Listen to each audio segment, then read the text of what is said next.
Seguindo aqui, para a próxima notícia aqui do nosso Mercadão, é também da Inglaterra, referente ao Enzo Fernandes, o argentino que deu muitas alegrias para os brasileiros na final da Copa do Mundo. Muito obrigado, Enzo Fernandes, por ter sido expulso.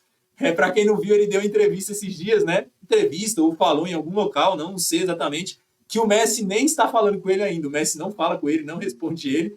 A gente viu que o Messi mostrou um outro lado dele nessa Copa do Mundo. Todo mundo desenhava o Messi como um bom moço ali. A gente viu que não é exatamente assim. E aparentemente ele está puto com o Enzo Fernandes, ao contrário dos brasileiros. Estamos muito felizes pela atuação do Enzo Fernandes na final da Copa do Mundo. Muito obrigado, Enzo Fernandes. Mas falando do jogador aqui em si, o Manchester City está negociando o Rodri com o Barcelona. Barcelona hoje fez uma oferta, se eu não me engano, de 38 milhões de euros. O City já negou. O City quer 60 milhões de euros pelo Rodri. Tá? E o Barcelona chegando nesse valor, o Rodri já acertou os termos pessoais com o Barcelona, só falta os dois clubes se acertarem. Se chegar no valor que o City quer, o City vai vender, e aí procura um substituto. E um dos jogadores que foram colocados na lista como substituto do Rodri é o Enzo Fernandes.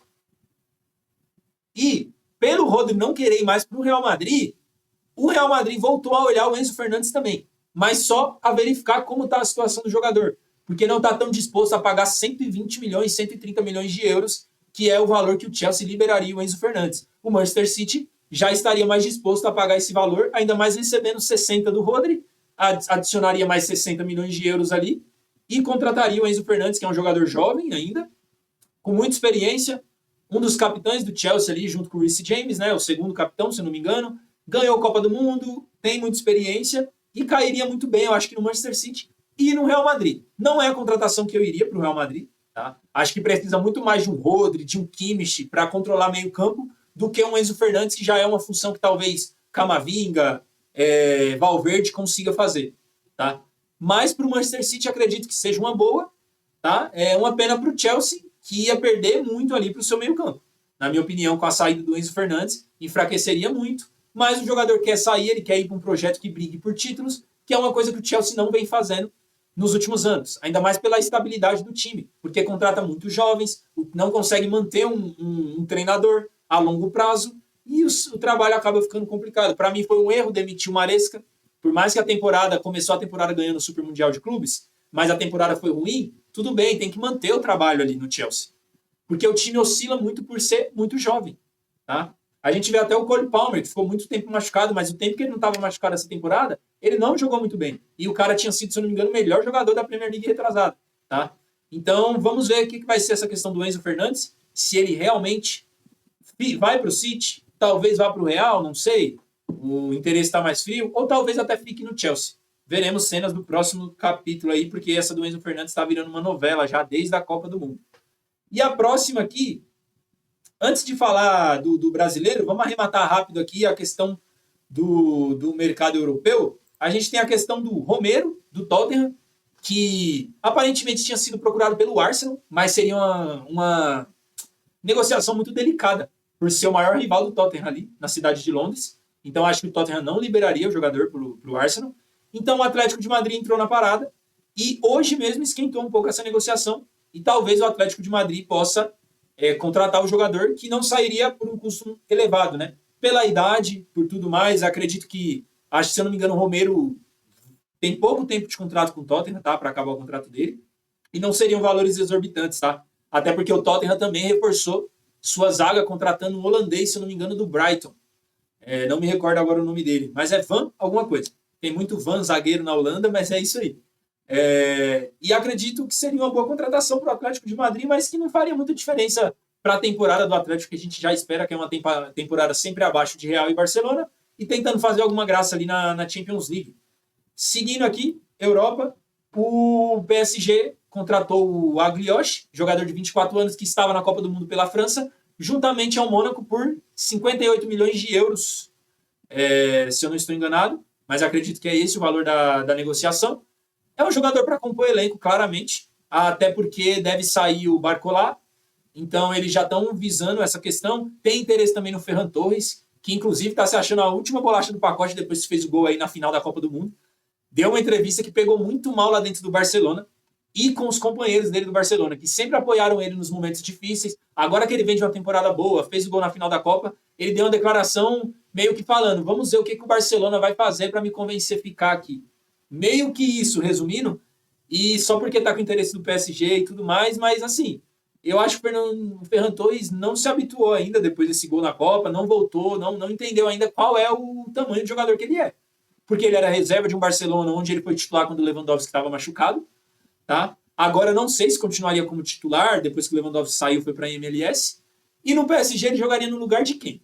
Sendo que o ataque do PSG é o Kvara, que foi o melhor jogador talvez da temporada europeia junto com o Harry Kane, mas como não disputou a Copa do Mundo, não vai ficar nem no top 5, eu acho que nem no top 10 de melhor da temporada. Mas injustamente. O Dembélé, atual bola de ouro, e o Desiré Doué. O Ferran Torres acha mesmo que ele teria espaço ali no lugar desses 3 jogadores? Ele seria mais um jogador para compor elenco. Então acho que ele tem que baixar um pouco a bola e acho que a contratação do Akriosh é justamente para compor elenco, tá? Para conseguir ter mais uma opção que jogue ali na frente do campo, no meio campo, na armação, porque é a função que ele fazia no Mônaco. Beleza? E finalizando aqui a questão europeia com o brasileiro. Cauã Elias vem muito bem no Shakhtar. É um jogador que tem 37 jogos pelo Shakhtar e 14 gols. Jogador jovem, promissor, que o valor de mercado estaria em torno de 30 milhões de euros, mais ou menos, ok? E os clubes interessados no Cauã Elias, que pagaria tranquilamente a quantia de 30 milhões de euros para o Shakhtar, são Manchester United e Arsenal. A princípio, não é sondagem oficial, nem fizeram proposta. Eles estão analisando o jogador, mandaram olheiros para analisar o jogador, porque estão mapeando o mercado em busca de novas promessas, de jogadores ali que podem ter um potencial alto de evolução dentro da Europa. E o Cauã Elias é um desses jogadores. Acredito que para qualquer um dos 2 clubes seria uma boa contratação. Talvez contrataria o jogador agora por 30 milhões de euros, deixaria ele emprestado no Shakhtar por mais uma temporada. Pode ser um modelo de negócio. Ou traz para a Premier League, empresta ele para algum time promissor ali, que subiu para a Premier League esse ano, de meio de tabela, ou até da Championship, não sei. Enfim, mas eu acho que seria uma boa contratação para qualquer um dos 2 e é um jogador de muito potencial que poderia no futuro próximo aí de 2, 3 anos já estar no elenco principal ali dos 2 clubes e brigar por espaço. E para fechar o Mercadão de hoje, vamos falar de Mercadão nacional aqui brasileiro, com 2 contratações que estão sendo feitas pelo nosso querido Vascão.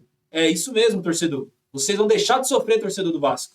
Será? Será que é isso mesmo? Que essas 2 contratações vão mudar o patamar do Vasco dessa maneira? Não sei, mas talvez consiga melhorar um pouco. A gente sabe que o Vasco, nas últimas 2 temporadas, na penúltima chegou na semifinal da Copa do Brasil. Na última, o Vasco foi finalista, perdeu para o Corinthians, infelizmente. E nessa temporada, tá bem de novo na Copa do Brasil, já chegou nas quartas de final de novo. É um time, talvez, para se manter vivo no Brasileiro e ganhar uma Copa, quem sabe, pelo trabalho que vem fazendo. Vamos aguardar. Mas o primeiro jogador que vem do mercado argentino para o Vasco, que já chegou, inclusive vai fazer exames médicos, se eu não me engano, não saiu ainda as cifras da negociação, tá? Não tem informação de uma fonte confiável para trazer para vocês, mas é o Facundo Colídio, atacante do River Plate, que teve acho que 1, 2 temporadas que ele se destacou bem no River Plate, mas não conseguiu manter o nível. E nessa temporada o River Plate contratou muitos jogadores, tá? Contratou o Ângel Correia, tá fechando com a Almada, voltou o Borré para lá. Então contratou acho que um pacotão de 7, 8 jogadores e não tem mais espaço para todo mundo. Tá? E o Vasco chegou na contratação do Colídio, que ele pode ser tanto ponta quanto centroavante. Tá? É um jogador que é bom em fazer gols, consegue dar uma qualidade ali para frente, raçudo, né? Mas não sei se muda totalmente o patamar do Vasco, mas chega para ser titular, na minha opinião. E o segundo jogador, também do futebol argentino, que está vindo para o Vasco, é o Sosa, que falta somente também desembarcar no Rio de Janeiro e exames médicos. E o Sosa a gente tem valores divulgados, tá? Seria entre 38 milhões de reais, mais ou menos, 7 milhões de euros, de dólar, enfim.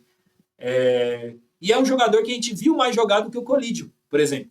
Porque teve muito enfrentamento do Racing com times brasileiros. Enfrentou o Botafogo no ano passado pela Recopa Sul-Americana, o campeão da Sul-Americana, campeão da Libertadores. Enfrentou o Flamengo, se eu não me engano, na Libertadores, e foi muito bem. E essas 2 contratações, acho que reforça bem o elenco do Vasco. São 2 jogadores que, na minha opinião, serão titulares nesse time do Vasco. Precisa ver como vai se adaptar no futebol brasileiro. O Palmeiras tem um exemplo muito de altos e baixos aí de um jogador do Racing, que foi o Aníbal Moreno. Chegou muito bem, 6 meses comendo a bola, depois muito altos e baixos e saiu muito embaixo, errando muito. Chegou no River já errando muito também. Nem tô acompanhando como ele tá lá agora, mas tem que ver como eles vão se adaptar ao futebol brasileiro, porque jogam-se muito mais jogos aqui do que na Argentina, tá? No Campeonato Argentino, lá no calendário deles. E ver como vai ser essa adaptação, mas eu acredito que são duas peças importantes aí pro time do Vasco e que vão agregar muito pro plantel. Beleza? Não esquece de comentar o que você achou das informações, de tudo que eu trouxe aqui para vocês e de se inscrever no canal, ativar o sininho e compartilhar para quem gosta também desse tipo de conteúdo. Beleza? Valeu, até a próxima live, até o próximo vídeo e tamo junto.